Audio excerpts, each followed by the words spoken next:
Quero, obviamente, agradecer o convite que me foi feito. Foi feito pelo Dr. José Aníbal Marinho, mas sei também com a cumplicidade do Dr. Gonçalo, de quem eu já que conheço desde há muito tempo, só agora é que nos voltamos a reencontrar e foi no Porto. Para mim também é uma dupla satisfação estar com um colega e amigo de longa data, o professor Pedro Dalva. Nós estamos a ficar como aos siameses, já andámos, ainda vamos agora na próxima semana estar juntos outra vez. Mas isso foi por culpa tua que me te lembraste também de me meter nisso. Mas, enfim, e aqui depois é a rede por trás que nos leva os mesmos, também há esse perigo, poucos e os mesmos a fazerem o que muitos poderiam fazer, só que há muitos que não fazem muito e há poucos que fazem demais. Queria, portanto, também, como advertência, eu não vou assumir aqui a mesma postura, embora esta questão da monarquia e talvez o ter trabalhado assuntos como o miguelismo, até o sidonismo, mas o miguelismo nunca nada é neutro. E, portanto, nós temos todos o nosso passado e nós esse passado ou o renegamos, há quem o faça, não é o meu caso, e há quem evolua a partir do passado que tem. Talvez seja mais o meu caso, no sentido de que esse passado marcou-nos, mas também nos deu, digamos assim, experiência, motivos de reflexão, motivos de o repensarmos e depois orientarmos a nossa vida revisitando de alguma maneira, não é? Eu nunca pensei trabalhar muito a questão da monarquia do Norte, embora tenha um texto que outro grande amigo e cúmplice de investigação que está aqui na primeira fila, também está uma pessoa que eu estimo muito, que não posso deixar de citar, que é o Dr. Fernando Sá Menezes, que está ligado a esse meu passado. E, portanto, eu quero referir isso. Ele sabe a grande amizade que tenho por ele. Desse tempo, nunca o esqueci. Mas é o doutor, por extenso, Luís Damasio, que, como é um homem pragmático, decidiu, aliás, isto é uma coisa que eu não me lembrei de referir no dia 2, porque eu já estou a ficar um bocado senil, mas até te disse e ofereci. Sim. Mas tu também caíste num erro. Tu tens uma memória fantástica. Eu vou-te aqui, não é para te comprometer aqui pública, mas é para dizer como tu não és homem de falhar. Recebeste a separata dos conspiradores. Conspiradores de Solveigos. Exatamente, que é um texto que eu fiz. Só que ele está reeditado pela Real Associação de Braga. Sim. E até nem sei se ainda tem exemplares. Olha, é a ocasião de os divulgar, porque eu trouxe até uns slides a respeito dessas quadras, por causa das incursões. Só que eu, quando fui buscar para meter, e como eu organizo estas coisas todas muito à pressa, porque são muitas as encomendas, só fui buscar a separata da Braca Augusta, não a que tu, pois, que a tua tem a bandeira, tem tudo, foi uma edição que, muito pragmaticamente, o Dr. Luís Pimenta Gás Damasio utilizou. Saiu na Braca e ele refez uma edição, apresentou no Governo Civil e com um apoio republicano. Portanto, esse foi, digamos, o trabalho mais específico sobre a monarquia. Este convite, esta encomenda, que eu não estava muito à espera, mas e sempre com o pretexto, que é o pretexto do Dr. José Aníbal. Tu sabes do assunto, quer dizer, lá porque eu tenho este caso de Sidonia, já tinha que saber da monarquia do Norte. Isso é muito perigoso, porque se um tipo estuda metade de uma coisa, já tem que saber da outra metade. Não é bem assim. Mas isto permitiu-me também fazer alguma reflexão sobre este fenómeno, sobre estes factos e sobre, por isso o título, o equívoco, que pelos vistos no Porto não agradou muito a alguma gente, não é uma crítica, é digamos, um ponto de partida para a reflexão. O que é que levou os monárquicos a pensar que podiam, como disse o professor Pedro, que podiam atirar com o barro à parede e a coisa dar certo, e não deu, não é também por acaso que não deu. O facto, por exemplo, de ter havido uma adesão popular, que é um facto, e os republicanos não referem muito isso, mas não foi suficiente, porque era preciso também ter a força das armas. E a tropa portuguesa estava muito dividida.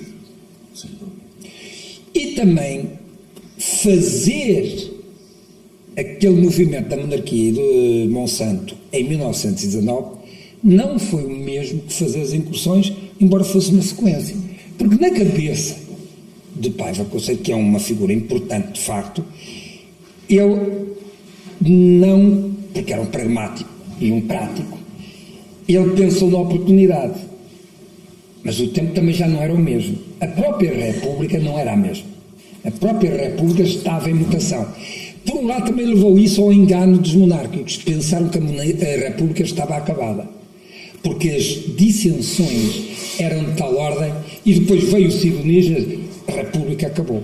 Só que a República estava em mutação com o próprio exército, ou seja, de radical e jacobina, começou a desenvolver-se dentro da própria República as forças conservadoras e autoritárias, que vão explicar o 28 de maio da mesma maneira. E os monárquicos confiaram no sidonismo quando os jovens de Sidónia não eram monárquicos, eram republicanos. Eles próprios depois distribuíram armas pela... Porque eram republicanos, claro. porque eram, como iremos ver. Portanto, há aqui um equívoco. Este equívoco explica o falhanço, de alguma maneira, claro. Isto é uma tentativa de interpretação o mais séria possível para perceber porque é que falhou. E então também podemos usar estes momentos de comemorações, a esposa do José Aníbal, de uma forma até que me pareceu interessante do ponto de vista filosófico, dizer, estamos a comemorar para quê? Não necessariamente numa atitude nostálgica e saudosista, numa atitude pedagógica, de reflexão. Às vezes a melhor reflexão doutrinária pode vir de apresentar uma abordagem historiográfica o mais séria possível, não naquele extremismo da outra esquerda, e de partir daí ver porque é que as coisas foram assim e qual as grandes lições que podemos tirar disso. Para agora e para o futuro. O sumário, estou a avançar. O Gonçalo é um homem atento. Quando eu avançar aqui, o meu amigo avança daí. Ok, está certo. Assim fazemos uma espécie de concerto. Ótimo. Nota prévia. A nota prévia é porque eu nunca gostei de enganar ninguém. Portanto, a primeira coisa é, eu não trago realmente nada de novo, não sou o investigador deste período, José, eu não sou investigador deste período, metes isso na cabeça que é para depois não me meteres noutras coisas. 2 ou 3 anos. Nada. E, portanto, o que eu trago aqui é quem investigou, digamos, e alguns trabalhos mais recentes que me parece que não há muito. Isto não há muito. Isto é um período, e pessoas com esse sentido, lá o académico falou aqui, não falou só o monarca, falou o académico, disse, olha, temas para trabalhar. O problema é que não há muita gente que gosta de trabalhar, mas era bom porque há muita tese para fazer sobre esta temática. Este livro do Luís Filipe Ribeiro de Menezes, que, com a ajuda do neto do Paiva Conceiro, faz a transcrição dos documentos que ele começou a organizar e faz, em cada secção, um resumo que lê e interpreta os documentos. Esta obra é muito importante. Ótimo, acabou isso. Isto está publicado. Não tens, mas olha, está publicado. E por isso é que eu trago para mostrar agora. Esta é a tal que tem a versão monárquica e está aqui na versão menos monárquica, pelo menos à paisana, que é uma separata simples, uma separação dos conspiradores no sul da Galiza, onde estão umas quadras, e estas quadras foi um caderninho que me foi dado por uma amiga e colega, a doutora Isabel Fernandes, que encontrou numa família de Barcelos, de antigos e abastados agricultores, que um padre tinha compilado as quadras. E aqui aparece o Paiva Conceiro como um condestável, está aqui confirmado, como um salvador, e que, de facto, funciona um bocado como o relato, inclusive, das expectativas populares, obviamente enquadradas num espírito contra-revolucionário, no sentido religioso, contra a sanha jacobina dos republicanos, e que já são acusados de ladrões, de estarem já a quererem era o dinheirinho e tal, e heroicizam o Paiva Conselho. O Paiva Conselho aparece aqui no período das incursões. São as quadras, são 80 quadras, perto disso. E este volume, e ainda existem exemplares, isso é bom saber, portanto estou a fazer... Leu uma? Eu não consigo ler, está muito pequeno, não. Mas, pois aí não tenho o dom poético aqui do meu colega.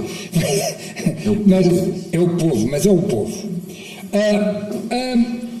A nota prévia prossegue com o trabalho que fiz sobre o sidonismo, que obviamente termina, esta investigação terminou no período da nomeação do delegado para a Conferência de Paz, portanto não chega a explorar a monarquia do Norte.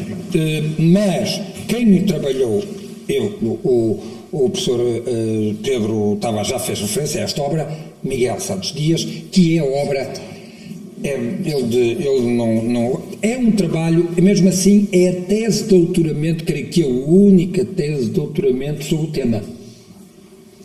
E existe uma outra que eu vou utilizar mais adiante, que é uma tese uma dissertação de mestrado, que existe, não sei se chegou a ser publicada, não apurei isso, de um minhoto, um homem que não está muito longe daqui, vive em Faf, que é o Dr. Arturo Ferreira Coimbra, técnico superior da Câmara Municipal de Faf, que fez, sob a orientação do professor Norberto Cunha, um trabalho sobre Paiva Conselho e a Contra-Revolução.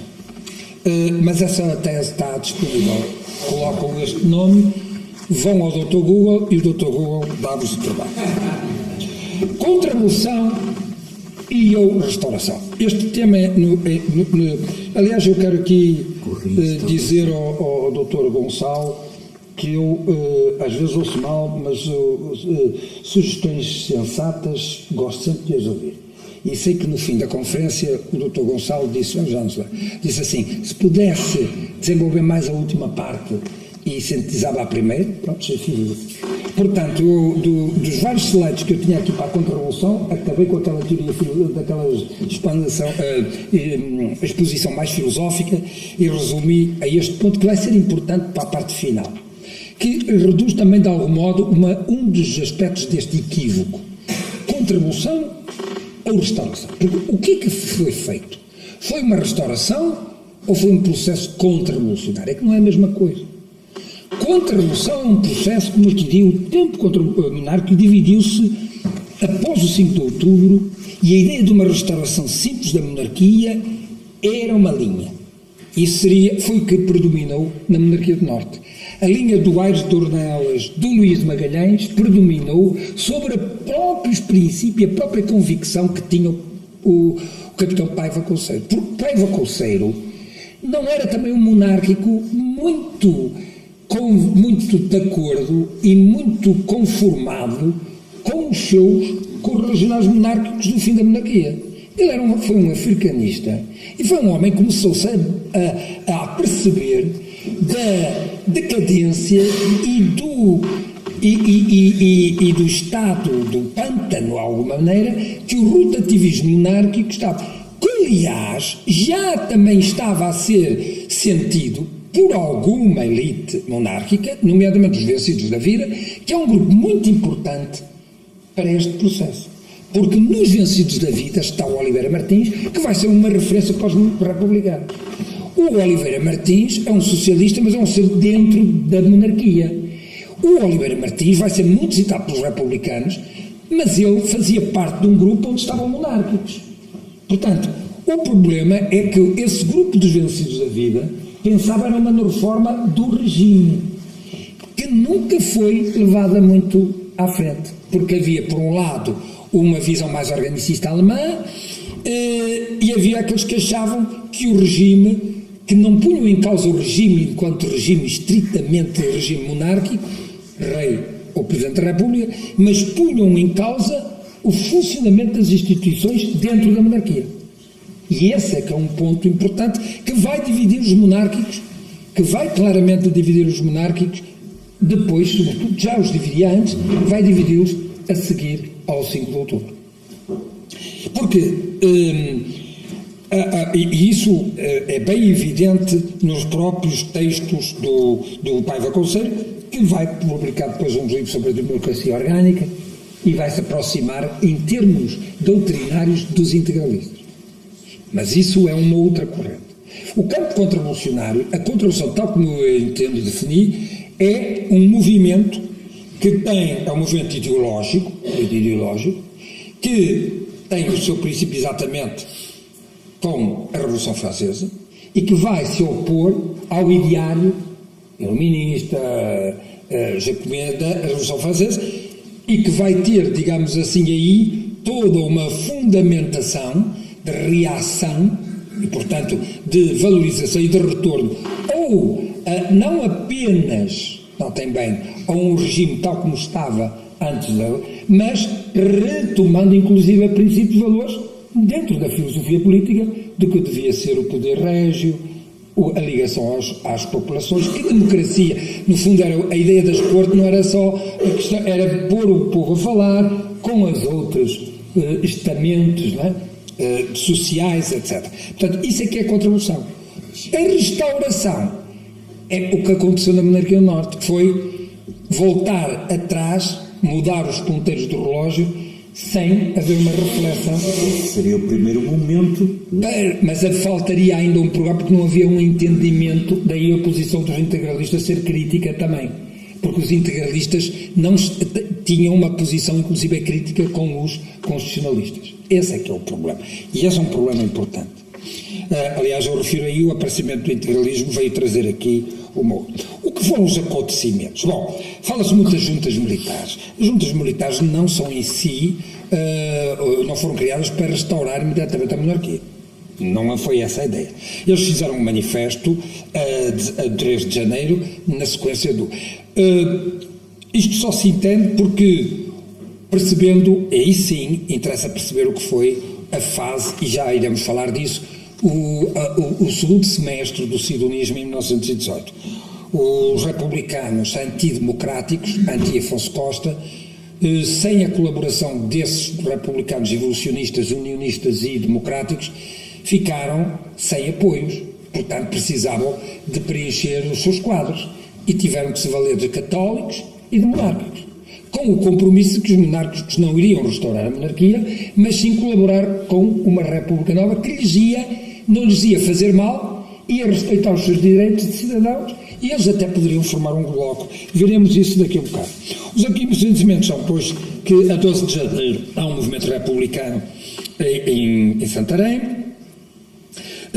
O governo que sucede, este almirante Cândido Castro vai ser o presidente que substitui Sidónio, para perceberem quem é que, isto nunca foi revelado, mas eu depois na minha investigação pude saber, apurar isso, quem no fundo nomeou e escolheu o almirante Cândido Castro, que não era monárquico, foi o Egas Muniz, o médico, o homem que na realidade, na segunda fase do sidonismo, controlou o sidonismo. O Egas Muniz foi o grande deus ex machina do sidonismo, embora tenha publicado um livrinho de memórias em que se distanciou do assunto. Eu não tive nada com isso, o Sidónio teve um desvairo messiânico, coitado, deu-lhe para aquilo, mas eu não, o Egas Muniz foi perfeitamente o homem que concebeu até a fase presidencialista, não foi o Sidónio. Não é que o Sidónio não pudesse, mas o Sidónio era uma figura de um pouco de segunda linha e um homem muito fiel, como a militar, muito devedor e seguidor do Brito Camacho. Quando o Brito Camacho lhe tira o tapete, ele vira-se para o Caetano, que terá sido até um regicida. O Egas Muniz esteve no regicídio. É um homem altamente, é um político, que quando acaba em 19 diz, bem, isto não me correu bem, sai da vida política, sai mesmo, e vira-se para a vida e vai para Paris e começa a carreira que o vai levar ao Nobel da Medicina. É depois de 19 que ele efetivamente concretiza intensifica a sua vida. E é muito interessante porque ele sentiu ele sabe o que fez, só que publicou uma parcela muito pequena do que está em banca. Eu sei que estão lá documentos que a conservadora não deixa ver, porque ela é uma espécie de viúva do Egas Muniz, uma viúva mental do Egas Muniz, não deixa ver os documentos. Eu consegui, namorando, entre aspas, um bocado, consegui ver alguma coisa. Ela nem se apercebeu que eu consegui algumas coisas, fotocopiando alguns telegramas, num esforço doido, porque há lá muita documentação que ele não publicou no livro Um Ano de Política, porque não se publicam memórias para dizer a verdade, publicam-se memórias para contar qual é a verdade que eu quero que seja verdade. A 19 de janeiro foi proclamada a monarquia do Porto e em Lisboa tendo sido decretado o estado de sítio. E vamos ter aqui em Portugal, nessa época, ainda hoje diz isso, uma situação à Venezuela. Um governo em Lisboa, oficial, e um governo, porque o que aconteceu foi formar-se um governo no mesmo governo. Essa ideia do Traulitânia é também naquele sentido de dizer assim, ali um bando de doidinhos fizeram uma coisa assim, pronto, um clube de monarcas que aquilo não teve valor nenhum, não, foi um governo.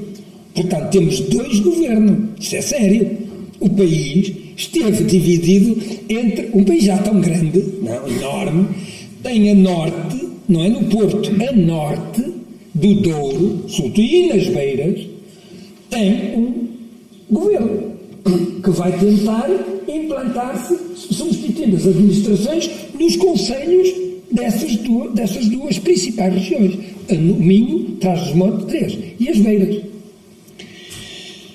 A 20 de janeiro há intensas manifestações em Lisboa. Isto nós já vivemos, e o doutor Fernando Sá Menezes viveu isso, e eu vivi com ele essas coisas.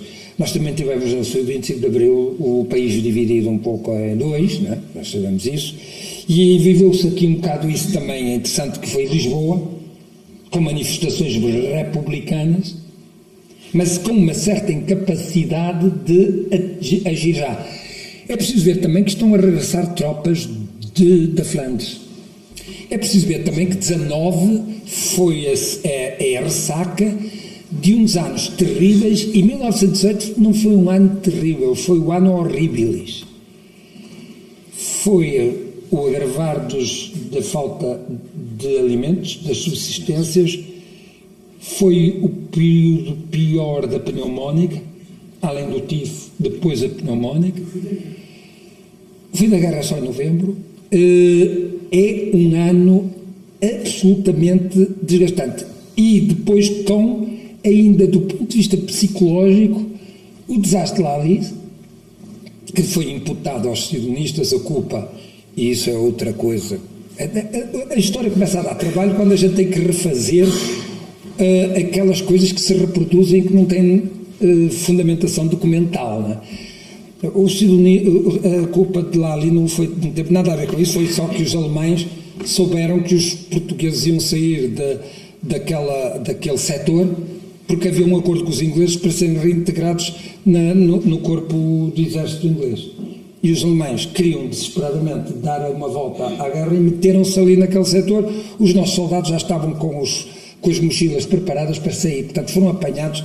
Aquilo foi um desastre, porque eles foram apanhados à traição, como se costuma dizer, não é? Quer dizer, eles estavam a dormir para sair de manhã, e de noite foi um desastre exatamente assim, e claro que isso também foi terrível, não é?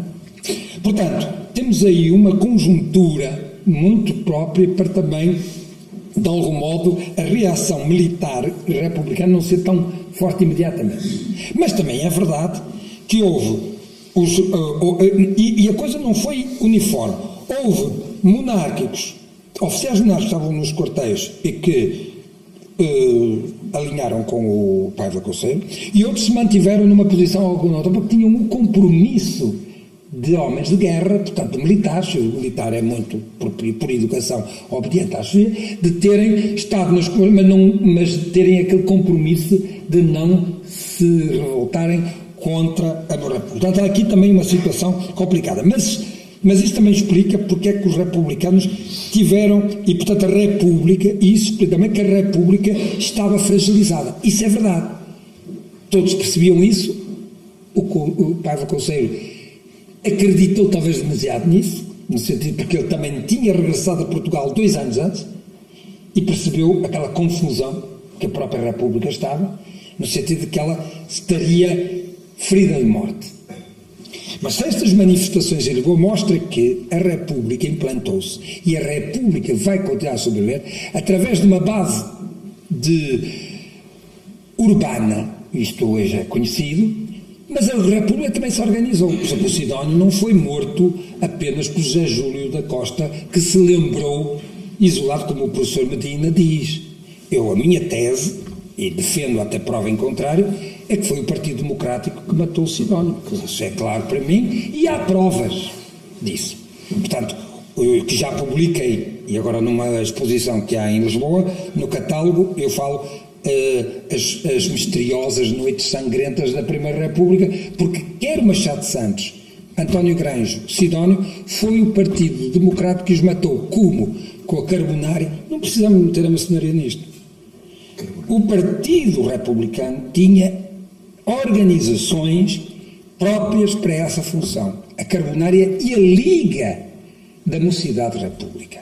Fala-se pouco disso, composta por estudantes, comerciantes, marinheiros. Mas isso está publicado, eu tenho falado disso. Agora, se não ligam, não sei, mas isto é verdade, isto existe, isto está feito. A Liga da Mocidade Republicana estava preparada porque já se tinha feito no regicídio o recurso ao assassínio político, e depois vão ser os republicanos a ter que usar contra si próprios. Porque quando se mata um Machado de Santos não se está a matar um monárquico. Machado de Santos foi um dos fundadores da República. Foi morto por marinheiros que tinham sido subordinados a ele. Portanto, as grandes questões de dissensão política em que a própria República se divide. Isto deu esperança aos monárquicos de que a coisa estava feita. Como eles não se entendem, só que havia base popular do lado dos republicanos também. Se havia populações do Norte e no Centro que simpatizavam e se mantinham, sobretudo por causa da questão religiosa, que fez para essas populações pensar que a República andava ali, era o diabo à solta, porque de facto Fátima, que surge em 1917, vai ter também uma importância crucial, fundamental. Mas havia um povo republicano, que fala o Vasco Polido Valente, homem que faz este trabalho sobre o Pai do Conselho, que é um povo mais ativo que o povo monárquico.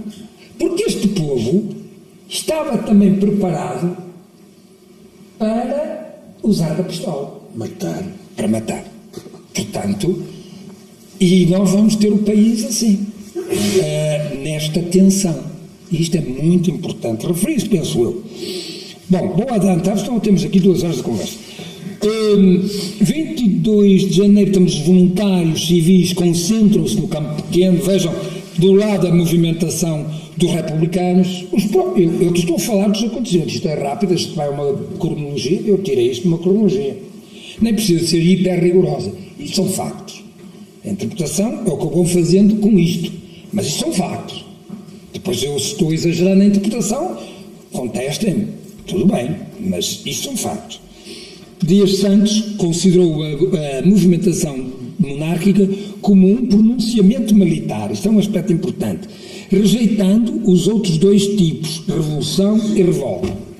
E eu, não é por ser teimoso, nem às vezes sou um bocadinho malheiro e tenho que malhar um bocadinho por instinto, mas eu acho que não foi apenas um movimento, foi uma revolta, não foi uma revolução, foi uma contra-revolução, mas também não conseguiu ser uma contra-revolução por causa do problema com a restauração. Ou seja, mas não foi só um movimento militar, foi uma revolta. Ou seja, porque também havia apoio popular. Dizer que é apenas um movimento, como ele diz, isto é para dar aqui mais razão ao professor Pedro Tavares, dizer isso é dizer, cá está aqui o historiador, não sempre põe os filtros todos, é de reduzir a importância do movimento. Quer dizer, foi só um movimento militar que aqueles oficiais, isso não bastava.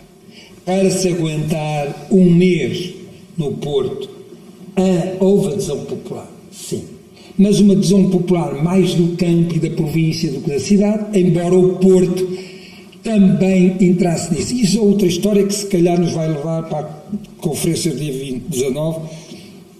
O Porto tem sempre queixas de Lisboa.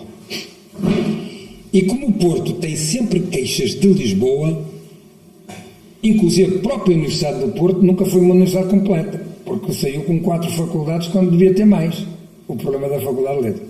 E aquela tua ideia que talvez a meia possa haver uma certa influência da monarquia do Norte na criação da Faculdade de Letras, não será tão disparatada como eu já duvidei dela, vou-te dizer.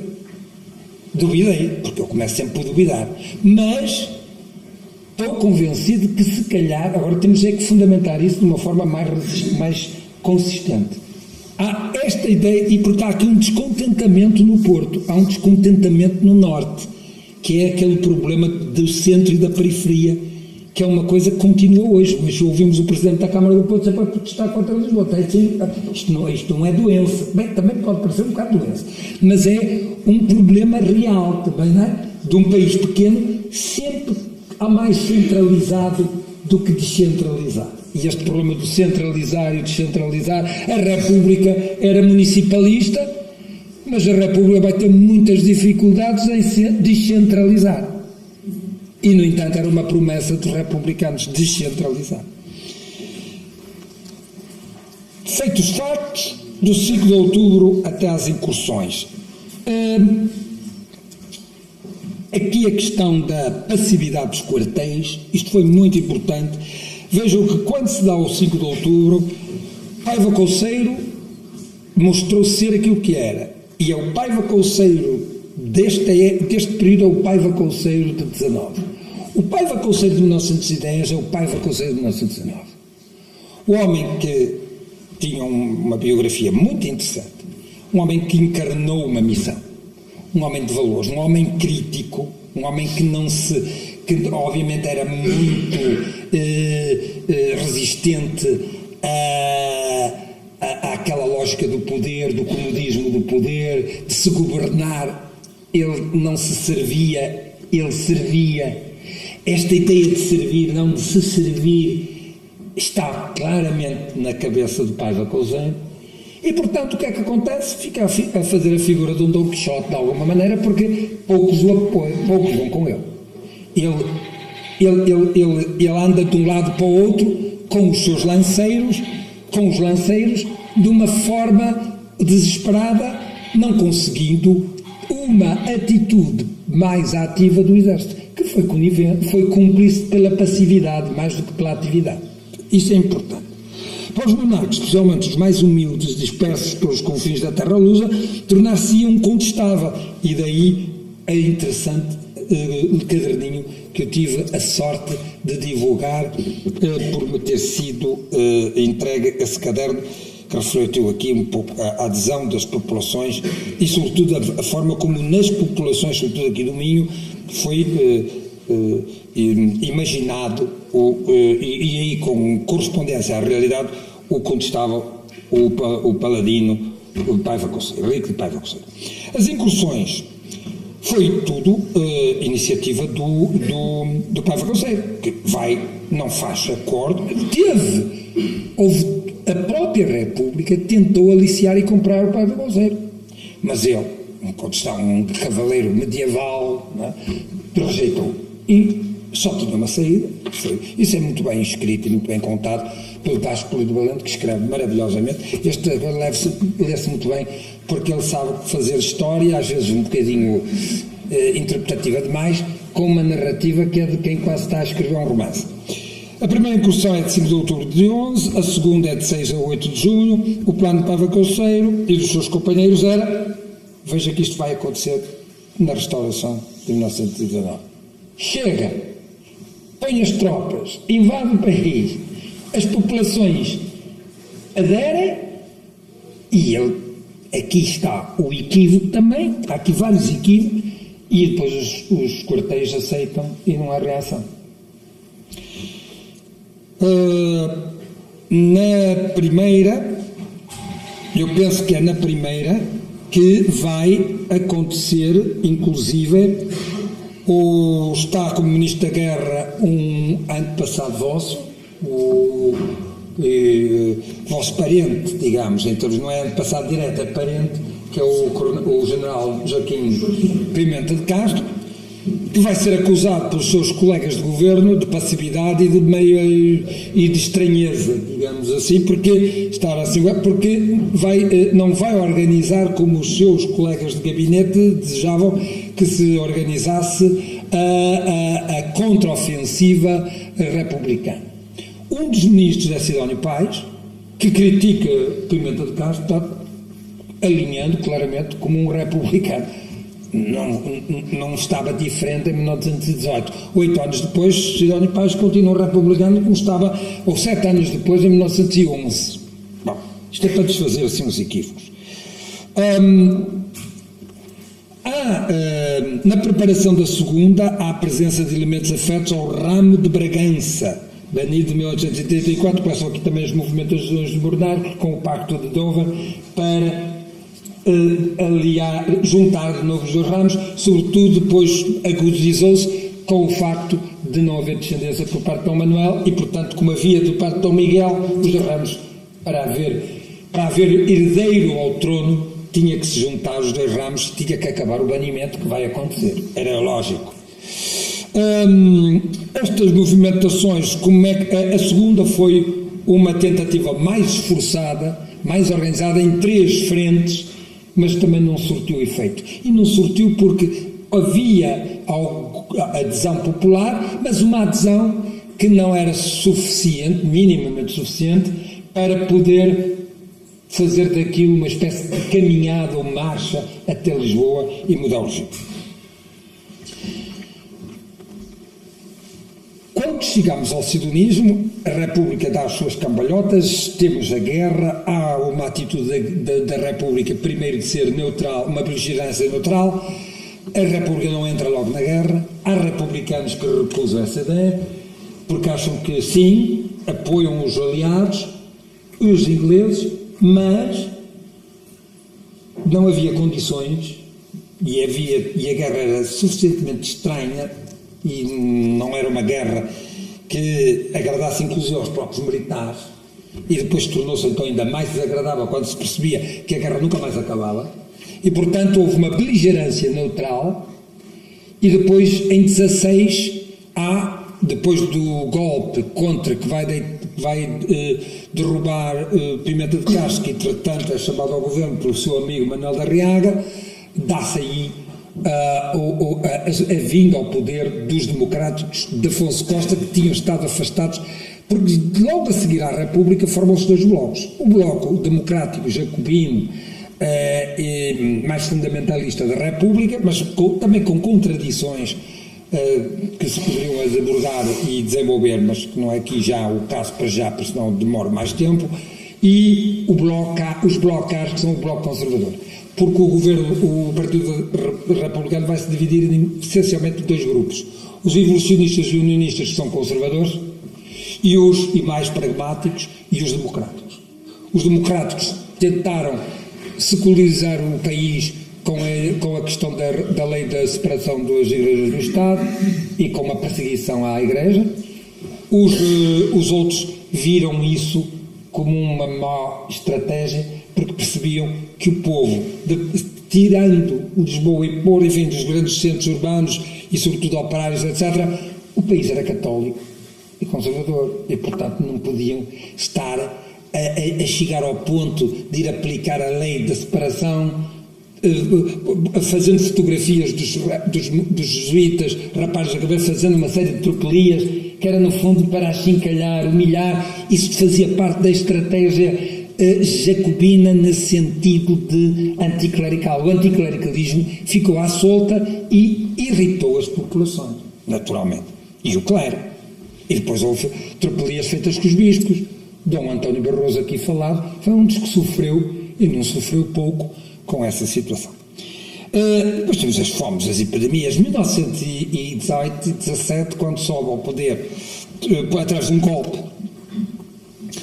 dentro desta conjuntura de 1891 a Sidónio Pais, estamos no tal ano horríveis que falamos. A 5 de outubro começou por ser um golpe, que também se vai tornar uma revolta, porque vai envolver civis, etc. É um golpe, nasce tecnicamente como um golpe, porque ele foi desenhado nos fundos do Palácio onde funcionava a luta, Jornal da União Republicana. A certa altura, Brito Camacho terá percebido que os seus correligionários e o Sidónio, os seus oficiais e os seus militares e os seus cadetes estavam a entusiasmar-se demasiado com aquilo e começou, sobretudo, a possibilidade daquilo não se tornar apenas um golpe para pôr na Constituição que o Presidente da República podia dissolver o Parlamento. Porque o que o Brito Camacho queria era que o Presidente dissolvesse para depois ele poder ir para o poder e pôr o Afonso Costa fora do poder. Taticamente é isso que ele queria. Ele queria isso. E disse ao Sidónio para fazer isso. Só que os Sidónios já começam a juntar pessoas, e nomeadamente o Egas Muniz, que criou o seu partido centrista e começa também a aproximar-se. O Brito Camacho é uma figura que merecia também uma biografia, porque era um homem com humor e com uma visão tática muito grande. Começou a ver o filme todo. Não tinha uma grande coragem para avançar na transformação do país, mas que tinha visão política. Começou a perceber que aquilo que era o jogo que ele queria fazer já podia ser estragado por outros jogadores no jogo. E, portanto, a ideia do golpe acabou por sair diferente. E por isso depois o Sidónio vai se ver desamparado e vai ter que se virar para os monárquicos.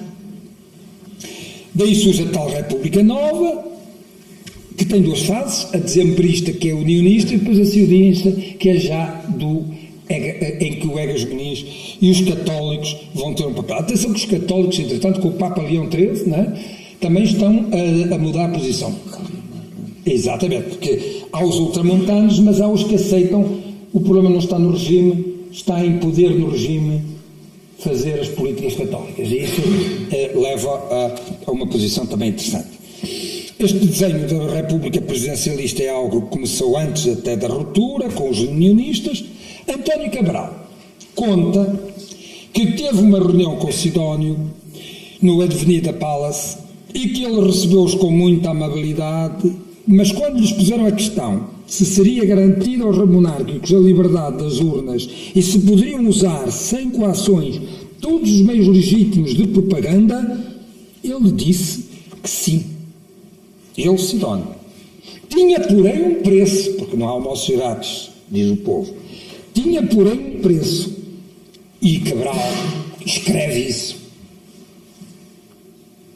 Vale o que vale. António Cabral manifesta-se ali, um homem até que se terá irritado com o Sidónio e tal, porque disse, achou inaceitável, que era, porque o Sidónio disse, os monarcas ingressam na República e não têm problemas, mas têm que ingressar na República, não vão querer pensar que depois o mundo do regime vai mudar, ajudem-me que tudo fica bem, que assim podemos combater os democráticos, os maus, mas têm que vir para dentro da República.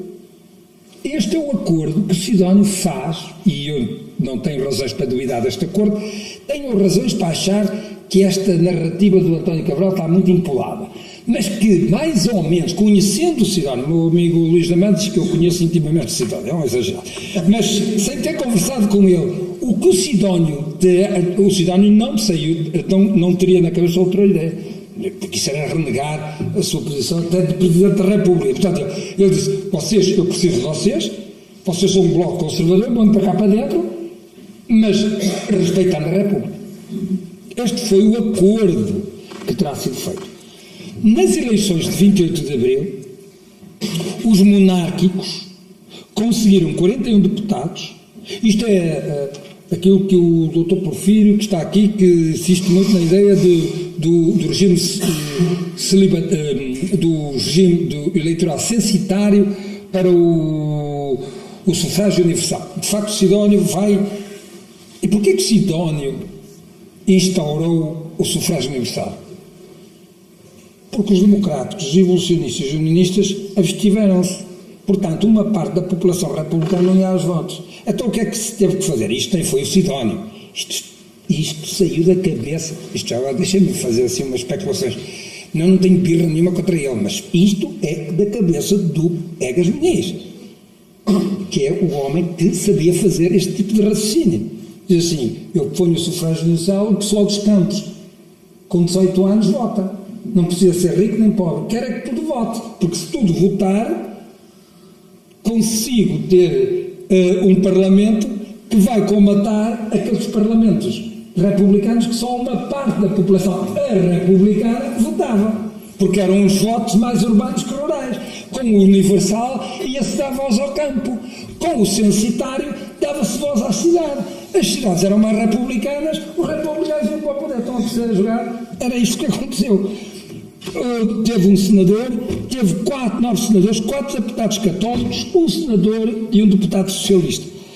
Os republicanos, democratas e socialistas abstiveram-se. A votação obtida pelos monárquicos, com todas as limitações, aponta para uma implantação fora dos grandes centros. Mas houve. Estes votos foi do campo e das províncias. E 41 deputados não são poucos deputados. Ok? 41 deputados é um número significativo. Ninguém fala disto muito. Eu andei a contar os deputados, porque isto veio da minha tese, isto sim. Mas isto foi em 18. Bom. A vida do 16º governo, claramente identificado com a situação sidonista, foi marcada pelo cerco e pela queda. E isto tornou o sidonismo mais refém, neste sentido não até negativo, dos monarcas. Os monarcas vão ser chamados militares monárquicos que vão tomar conta de quartéis. O Luís diz que o tio dele, o tio Gonçalo, que era monárquico, mas é um monárquico sereno, não é dos inflamados em termos. Ele foi leal ao sidonismo, enquanto comandante do regimento, ele foi fiel ao sidonismo. O que fez depois é outro negócio. Mas portanto, é preciso perceber esta lealdade. Eles vão, mas vão com lealdade ao Presidente da República, Sidónio Paz. Depois da revolta outobrista e da leva da morte, não esquecer que os democráticos, antes de tirar a pistola para matar, tentaram um movimento militar contra o sidonismo em 12 de outubro. Falhou, e aí, claramente, os democráticos começaram a pensar no recurso que já tinha sido usado na monarquia: matar o Presidente da República.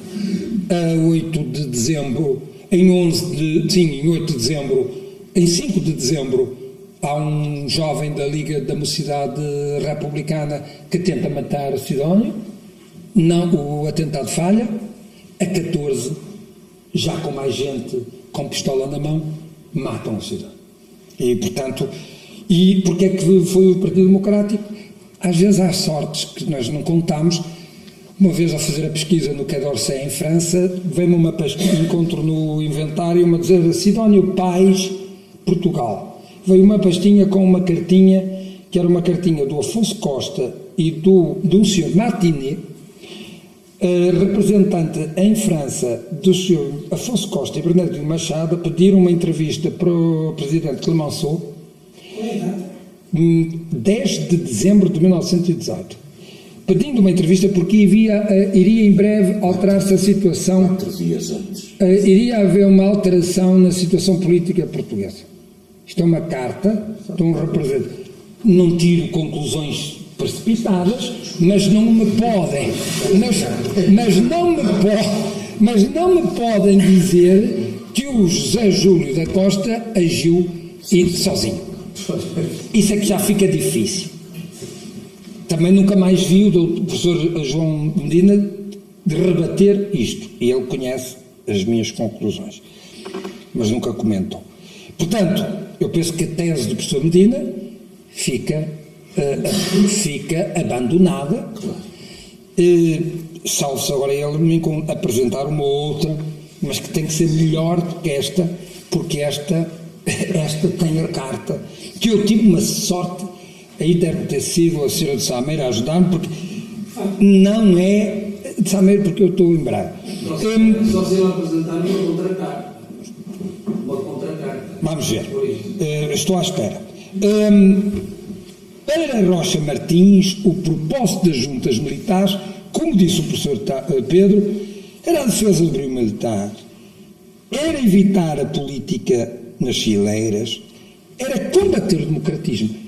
Isto unia os monárquicos ao sidonismo. Não era muito mais do que isto.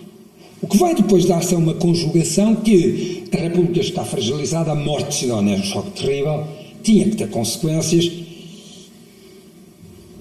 Paiva Conceiro está em Portugal há 2 anos, porque tinha sido amnistiado, e Paiva Conceiro, concordo, Paiva Conceiro não era homem de perder oportunidades. Ia pensar depois o regime, mas ia julgar, porque era uma questão de feitio, era uma questão de pensamento, era uma questão de perfil. Há aqui um voluntarismo, óbvio, também da parte dele, e que apanhou alguns monárquicos em surpresa, e tu contaste isto com o Eros de Ornelas a hesitar, e a própria posição de Dom Manuel, que foi surpreendido por este voluntarismo. O Paiva Conceiro também não era homem de estar a pedir muitas opiniões ao rei se entendia que tinha que avançar. Ele era um homem racional. Foi uma espécie de proforma. Não, fez isso, mas ele já sabia que tinha que avançar. Era uma oportunidade. Teófilo Duarte diz que nas juntas havia um crescente nervosismo. Teófilo Duarte é um sidonista, vai virar depois salazarista, não é monárquico. Este assunto precisa ser explorado, e eu acho que aqui é um tema interessante de investigação. Aliás, todo este tema merece ser trabalhado. A instabilidade que seguiu à morte de Sidónio e as dificuldades sentidas pelo 17º governo, também Nini Barbosa, que foi um delfim do Sidónio, estimularam os monarcas a avançar. O que aconteceu foi já anunciado atrás, e agora vejamos a composição da junta governativa. Quem preside é o Paiva Conceiro, temos o António Salar Alegre, que colaborou com o sidonismo como chefe da polícia do Porto, temos o Júlio Girão Faria de Moraes, temos na guerra João de Almeida, o que vai depois também ser exonerado, pouco depois, Luís de Magalhães, que representa a corrente constitucionalista, o Artur Silva Ramos e o Pedro Barbosa Falcão, o Conde de Azevedo, de que falou o Luís Cabral. A junta tratou de estender militarmente o seu domínio a toda a província de Entre Douro e Minho, depois para trás dos montes. Terá sido fácil implantar a monarquia na maior parte das povoações do Entre Douro e das Beiras.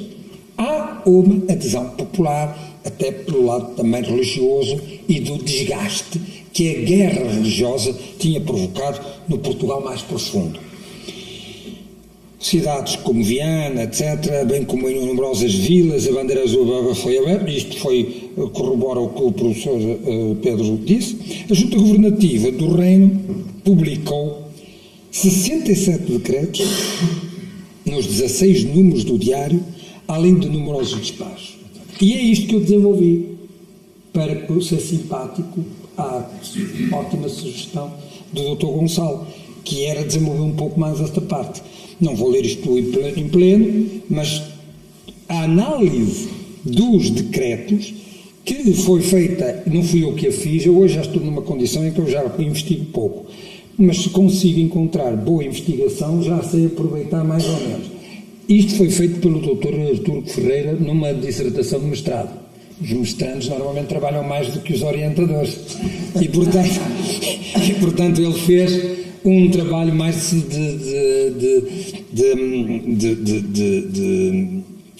trabalho minucioso, e foi aos decretos e distribuiu-os por matérias, etc. O primeiro número do Diário da Junta Governativa é datado de 19 de janeiro.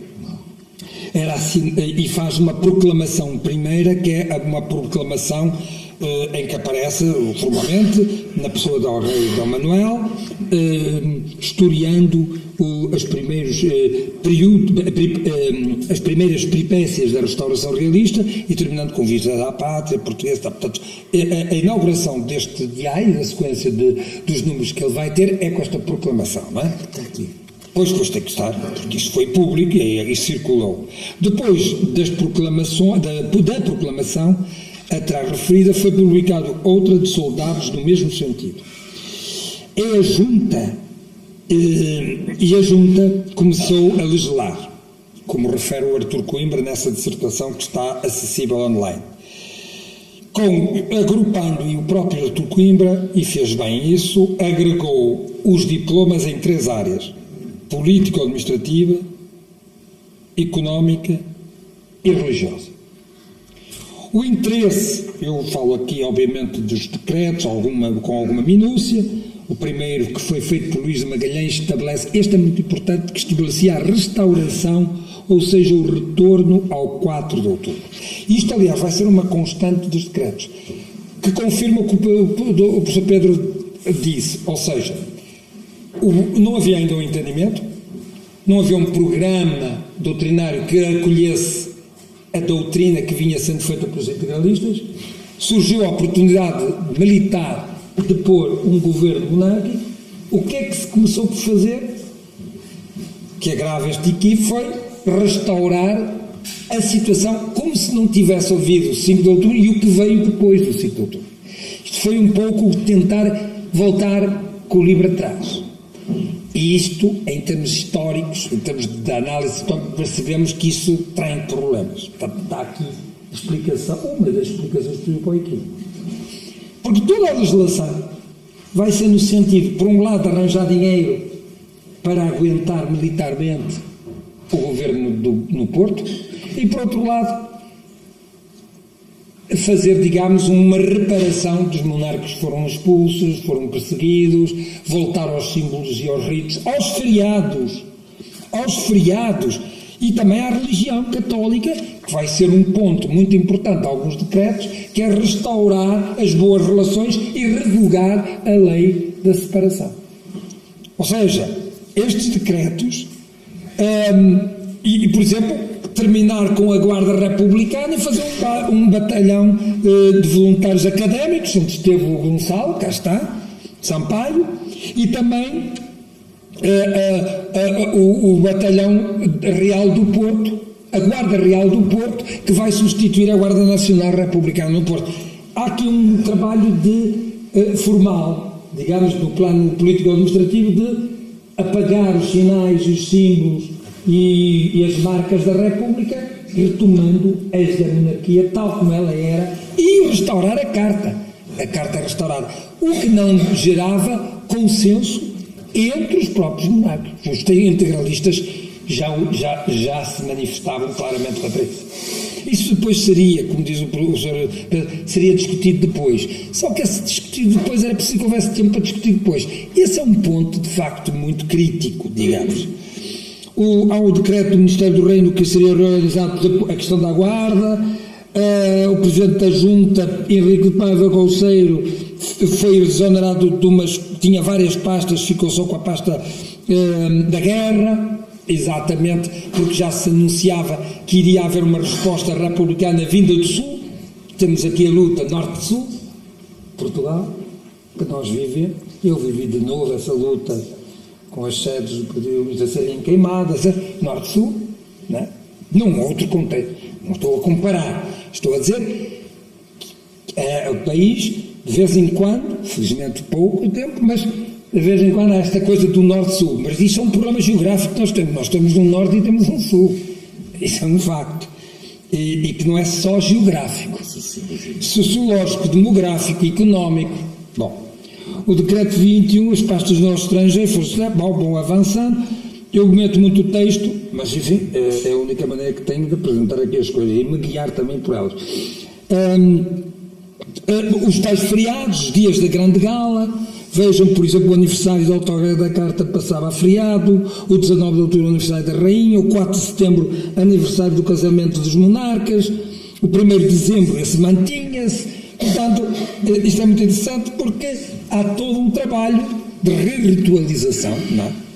O decreto 38 permitia a entrada no reino a todos os portugueses que tinham sido deles expulsos. Retoma-se o Código Administrativo de 96, para depois fazer-se uma reforma a seguir. No 13 de fevereiro deveria aparecer o Diário da Junta Governativa, mas foi interrompido pelo movimento republicano.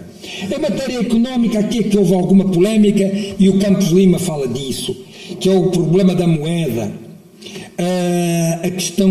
Há também a questão dos celeiros, porque é o problema das subsistências. Continuamos ainda numa crise de subsistências neste período, atenção, não é? Depois, a distribuição de géneros.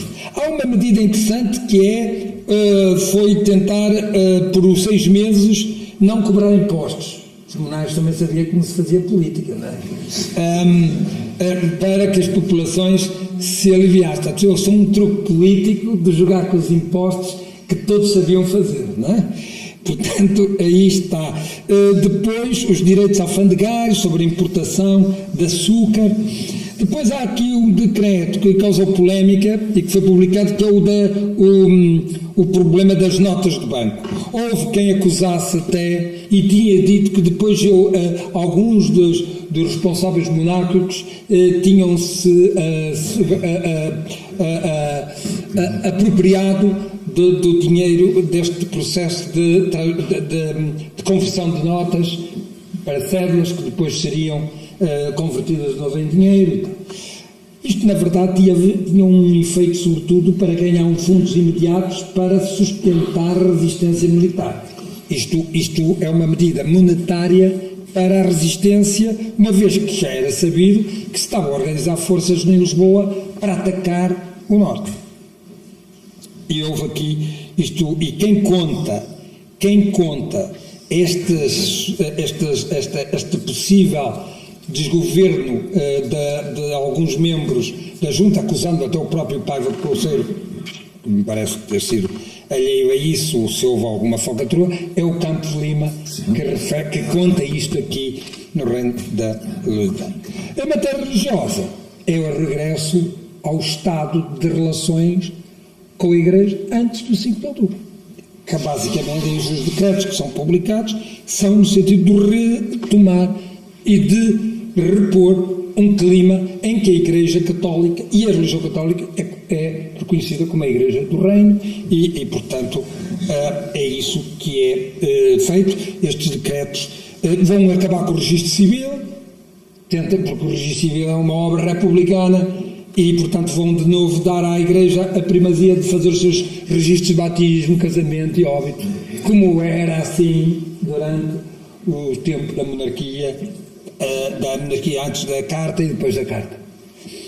E o fracasso da grande tentativa, este é o último slide, portanto, o equívoco traduz-se em quê? O fracasso da grande tentativa restauracionista não se explica facilmente, mas também não são desconhecidos da historiografia e dos próprios simpatizantes alguns problemas, nomeadamente a questão militar, esta divisão entre os monárquicos, dos que defendem a contravolução e a restauração. Portanto, aqui havia um problema programático que se agravou e que depois foi liderado pelos integralistas, e depois desta experiência, os restauracionistas apagam-se e morrem, e quem fica com o facho aceso são os integralistas, que depois vêm parar até à oposição ao Salazar dos anos 70, ao Partido Monárquico Revolucionário, à Juventude Monárquica Revolucionária, ao Partido Popular Monárquico. Depois há toda uma genealogia onde em parte estão os integralistas, são os integralistas da primeira geração, há os João Preto, que se vão, e sobretudo esses integralistas vão ser anti-salazaristas, muitos deles, e depois há umas gerações que são, e o Barreira Ruas, o João Camossa, que eu ainda tive possibilidade de conhecer, tudo gente que eu ainda conheci, legal. Se não conheci o Dr. Fernando Menezes, pode corrigir. Se eu conheci ou não conheci, mas eu acho que os conheci. Porque vieram a Braga. Não é que eu tenha ido a Lisboa, mas vieram a Braga. Todos vieram a Braga. Portanto, eu conheci-os. E o João Camossa. A divisão no Exército entre os que aderiram e os que aceitaram, porque o Exército teve um papel muito passivo, mas o Exército e a Marinha, por exemplo, a Marinha estava muito controlada pelos republicanos. A Marinha era muito, sempre pelos republicanos. Mas estava. Uma incapacidade mobilizadora da população urbana foi uma das coisas que os monarcas não conseguiam fazer, e faltam estudos de âmbito local e regional que o meu amigo Dr. José Aníbal parece que com este entusiasmo, com esta juventude que ele tem, quer fazer. Eu já estou velho para isso. E é assim.